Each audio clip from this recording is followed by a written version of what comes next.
Dari kecil aku sangat suka menari. Bahkan orang tua yang mendorongku untuk menyukai menari. Aku banyak mengikuti kelas menari. Dari umur 5 tahun, sampai sekarang aku berumur 21 tahun.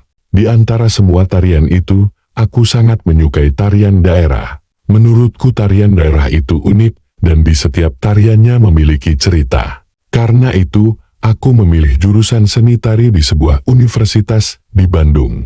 Guru tariku pernah bilang, jika dalam tarian itu, terdapat roh lain yang menggerakkan badan kita. Menggerakkan sesuai dengan cerita yang kita bawakan. Kalimat itulah yang membuatku penasaran dengan berbagai macam tarian tradisional. Dan tarian yang paling membuatku penasaran adalah tarian Ronggeng. Aku banyak mempelajari buku-buku tentang tari Ronggeng. Bahkan aku sempat observasi ke daerah Pangandaran yang terkenal dengan tari Ronggeng gunung tersebut. Semakin penasaran aku dengan tarian mistis yang berasal dari Jawa Barat itu. Salah satu versi tentang tarian Ronggeng ini berkisah tentang seorang putri yang ditinggal mati oleh kekasihnya, sehingga sang putri meratapi orang yang dicintainya. Selagi sang putri menangisi jenazah kekasihnya yang sudah mulai membusuk, datanglah beberapa pemuda menghampirinya dengan maksud untuk menghiburnya. Para pemuda tersebut menari mengelilingi sang putri, sambil menutup hidung karena bau busuk mayat. Lama-kelamaan sang putri akhirnya ikut menari dan menyanyi dengan nada melankolis. Mungkin awal kemistisan tarian ini adalah saat tari Ronggeng dipakai untuk membalas dendam, sehingga seolah-olah tarian ini berbau mistis kematian. Dan hal tersebut menjadi salah satu inspirasiku. Ceritanya dimulai ketika aku mendatangi guruku, menanyakan tempat di mana aku bisa belajar tarian Ronggeng. Awalnya guru kesenian melarangku untuk mendalami tarian itu. Dia bilang tari ini bukan tarian biasa, karena harus kuat mental juga kuat iman. Ronggeng bukanlah tarian sembarangan. Ronggeng membutuhkan ilmu kebatinan. Tetapi aku tetap memaksanya untuk memberitahuku di mana aku bisa belajar tarian itu. Aku bilang kalau aku siap dengan semua yang akan terjadi. Mendengar pernyataanku, akhirnya guruku menyerah juga. Dia memberikan sebuah alamat temannya yang berada di daerah Garut. Guruku bilang kalau Ibu Mi ini adalah seniman Ronggeng yang sudah tua dan tidak menari lagi. Dengan penuh tekad akan belajar Ronggeng. Akhirnya aku mencari Ibu Mei ke Garut. Setelah bertanya sana-sini, akhirnya aku menemukan tempat di mana Ibu Mei tinggal. Tanpa bertanya apapun, Ibu Mei langsung menyambutku. Dan entah dari mana, dia mengetahui maksudku datang ke sana. Setelah mengobrol banyak tentang tarian Ronggeng, akhirnya Ibu Mei bersedia untuk mengajariku. Dia bilang dalam waktu 3 hari, jika aku serius, maka aku akan bisa menguasai tari Ronggeng.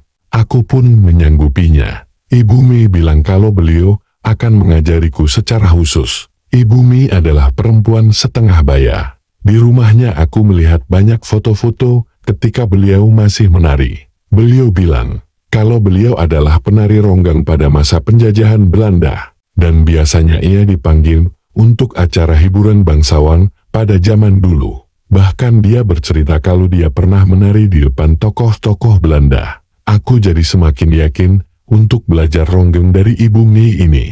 Di hari pertama Ibu Mei menyuruhku untuk berpuasa. Namun puasa ini berbeda dari puasa biasanya. Dimulai dengan puasa mutir, yang tidak membolehkan makan selama seharian, dan hanya dengan nasi putih dan air putih saja. Di hari kedua Ibu Mei membawaku ke sebuah pemandian yang aku tidak tahu di daerah mana itu. Yang pasti di tengah hutan, dan di situ terdapat sumur yang dikelilingi oleh makam.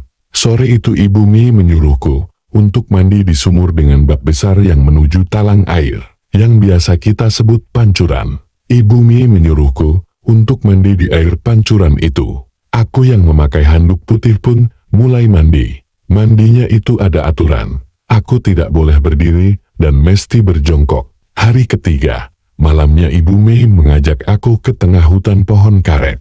Kali ini kami tidak berdua. Ibu Mei mengundang beberapa pemuda dan orang paruh baya yang sudah menunggu kami, lengkap dengan gamelan Sunda di sana.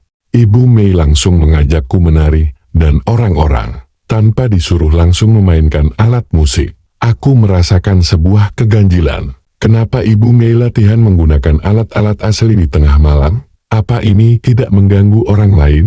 Tapi kenapa badanku seperti mengacuhkan pikiranku? Badanku terus menari tanpa henti hingga tanpa sadar aku menutup kedua mataku. Bagaikan sihir, rasanya seperti ada yang menggerakkan badanku. Samar-samar terdengar suara musik gamelan, yang diselingi dengan bunyi anjing yang melolong. Aku terbangun dengan pakaian tari lengkap malam sebelumnya. Aku masih ada di pendopo, aku melihat sekeliling. Namun aku tidak dapat menemukan yang lainnya, termasuk Ibu Mei. Di sekelilingku, hanya ada pohon karet yang tinggi menjulang dan aku mulai panik. Tiba-tiba ada sebuah tangan yang menyentuh pundakku. Seorang perempuan cantik memakai kebaya putih tersenyum di belakangku. Dia menggenggam dan menarik tanganku, lalu mengajakku berlari dan terus berlari melewati hutan. Aku tidak tahu perempuan itu mengajakku kemana. Aku tidak bisa teriak sampai aku berada di sebuah lapangan luas. Lapangan itu nampak hijau dengan sebuah kursi emas di tengahnya. Di situ duduk seorang perempuan memakai kebaya hijau dengan mahkota emas. Di pinggirnya terdapat dua orang perempuan dan melihatku sambil tersenyum. Sedangkan perempuan tadi melenggak-lenggok mengajakku menari. Entah kenapa tiba-tiba saja tanganku bergerak-gerak tanpa henti seperti ada yang menggerakkan badanku. Aku keheranan dengan badanku karena bergerak sendiri. Tiba-tiba ada asap muncul di sekitarku. Lalu para lelaki berbaju hitam mengelilingiku. Astaga, siapa ini dan di mana aku? Lalu mendadak semuanya menjadi gelap seperti malam. Para pria menari mengelilingiku, dan aku melihat perempuan tadi menari-nari seperti orang kesurupan.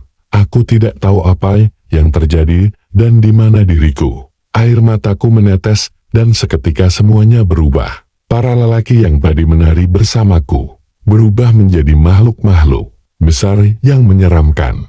Matanya besar berwarna merah, serta badannya dipenuhi bulu. Perempuan tadi terus menari sambil menggerakkan kepalanya sampai berputar 180 derajat. Aku melihat dari jauh, perempuan berkebaya hijau tadi tertawa terbahak-bahak. Di sampingnya Ibu Mei hanya tersenyum sambil menganggukkan kepalanya. Aku seperti dihipnotis. Aku seperti berada di alam yang aneh. Aku menari, terus menari sampai akhirnya pandanganku berubah menjadi gelap. Dan aku tidak tahu apa-apa lagi. Aku jatuh ke rerumputan yang menusuk kulitku.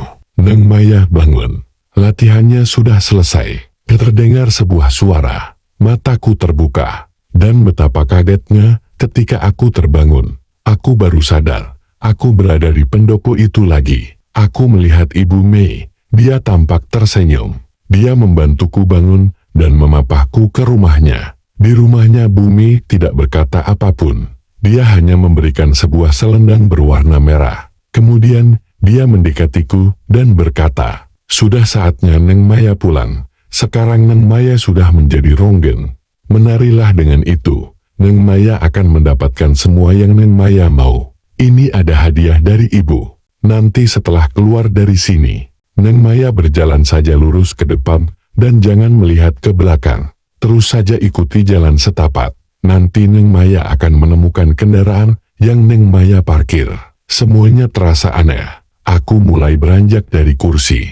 Badanku seperti digerakkan keluar dari rumah Bu Mei. Banyak sekali pertanyaan di kepalaku. Apa saja yang sudah aku lakukan, dan kenapa aku berada di sini?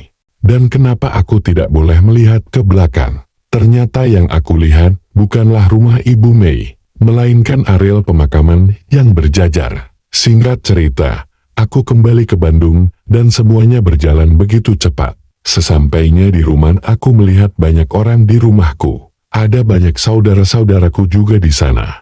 Ketika aku masuk, aku melihat ibuku berlari ke arahku dan dia menangis. Lalu ibu bertanya, kalau aku dari mana saja. Dan satu pernyataan yang membuatku terkejut luar biasa. Saat ibuku berkata, kalau aku sudah dilaporkan hilang selama 1 bulan. Aku hanya diam mematung tidak bisa berkata apa-apa. Setelah itu aku dibawa ke seorang ustadz untuk diobati. Dari situ aku baru sadar bahwa tari ronggeng itu benar-benar mistis. Yang mengajariku bukanlah penari, tapi makhluk gaib. Setelah beberapa bulan akhirnya, aku benar-benar menjadi seorang penari ronggeng profesional. Entah kenapa banyak orang yang memuji tarianku. Namun buatku itu adalah suatu hal yang sangat rahasia, karena ketika aku menari ronggeng, yang menari bukanlah aku, melainkan roh penari ronggeng zaman dulu yang mengikuti dari desa Ranca, Garut itu. Setelah mencari informasi ke sana-sini, aku baru tahu dari guru kesenianku, kalau sebenarnya yang bernama Ibu Mei itu adalah jelmaan seorang putri dari kerajaan Garut yang pintar menari ronggeng. Makanya guru tari melarangku, karena ronggeng bukan tari sembarangan. Ronggeng adalah tarian mistis, dan guru tariku juga bilang, jika ada orang yang mempunyai indera keenam, maka mereka akan selalu bilang bahwa aku menari tidak sendiri, melainkan bersama seorang putri berkebaya hijau dan bermahkota emas.